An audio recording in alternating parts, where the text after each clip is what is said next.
From Obasanjo's mistake of ASP as Assistant Superintendent of Police instead of as soon as possible, this same Obasanjo recounted how he had an accident and also half of his troops contacted gonorrhea from the same women when they were sent to French Cameroon, and finally the account of his father's death. All these are contained in the chapter 11 of this book, My Watch, as written by Chief Olusegun Obasanjo, the former president of Federal Republic of Nigeria. On the account of mistaking ASP as Assistant Superintendent of Police, Obasanjo has this to say: the military has its abbreviations for shortening its messages. Manning the Joint Operations Room. I thought clarity was important in a joint military police operations because I knew that the police did not use the same abbreviations as the army. I, for my part, did not know all army abbreviations. When a message came in from an outstation stating an action ASP, meaning as soon as possible, I thought I should make it clear in forwarding the message to the higher authority, and I reported it as an action by the Assistant Superintendent of Police, ASP. When the message got to the higher authority, they were confused because the message did not quite make sense. Then a query came in, which I had to pass to the adjutant, who went into the log kept for all reports and found that I was the culprit. He called me up and tongue-lashed me in a very strong language. I felt belittled and ashamed, but I learned the right lesson. Obasanjo learned for the first time that ASP within the jurisdiction simply means as soon as possible and not Assistant Superintendent of Police.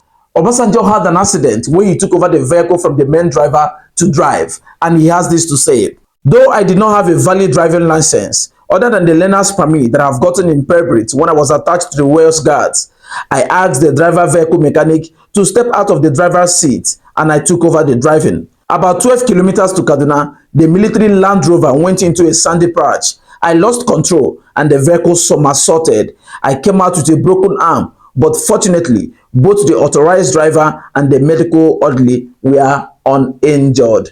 That was his account on how he was involved in an accident. When his troops were sent to French Cameroon, over half of them contacted gonorrhea, and surprisingly, from one woman. Obasanjo has this to say: in Bremanda, I was dispatched with my platoon to a small town not too far from the border with French Cameroon. Here, I had a startling experience. Within a fortnight, one half of my troops had contacted gonorrhea. By that time, it had ceased to be an offense in the military to have a sexually transmitted disease. I believe that the rule changed with the advent of antibiotics. What became an offense was concealing the disease. Since I was all in all to my troops, they reported to me their problems. I immediately sent to Bremanda, the battalion headquarters, for the doctor to visit my platoon at our location. Meanwhile, I had interviewed my soldiers and discovered that the soldiers contacted their diseases from the same source. I invited the woman for a chat.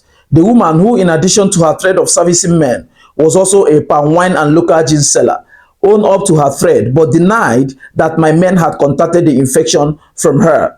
I did not contest that issue with her, but appealed to her to subject herself to the same medical treatment as my soldiers would have. She agreed. When the doctor came, the woman was put on antibiotics like my soldiers. Obviously, all was well, and I will surmise that my soldiers and the woman continued their thread, and nothing more was heard from either side. That was his account on how one half of his soldiers that were taken to French Cameroon contacted gonorrhea from one woman. Now, the account of his father's death. Obasanjo said, but before we returned, about halfway into our tour, I received the report of my father's death, and I was granted permission to visit home. With 10 days prior, I visited Abeokuta and Onigbedu village, where my father had died and was buried. After thanking everybody who had helped in the burial arrangement, I returned to Cameroon. With the Cameroon operation over and our return to Kaduna, we cleaned all our weapons and equipment, put them in store, and resumed barrack regimental duties. These are contained in the chapter 11 of this book. This is a compendium. Anytime I read this book, I have all these goose pimples around me. We were not there when all of those happened, but the content of this book and how the former president stylishly put them on print made a lot of sense. This narrative is very nostalgic, even though when we are not there. Try as much as you can to get a copy of this book. It's a compendium. You will love it. You wake up and you want to open up this book and read. In as much as you're also patriotic and you love Nigeria, reading this book will make a lot of sense to you. Try as much as you can to get a copy of this book. Make sure you are reading. Knowledge is light. Seek it with every simplicity it deserves. God bless you and bye for now.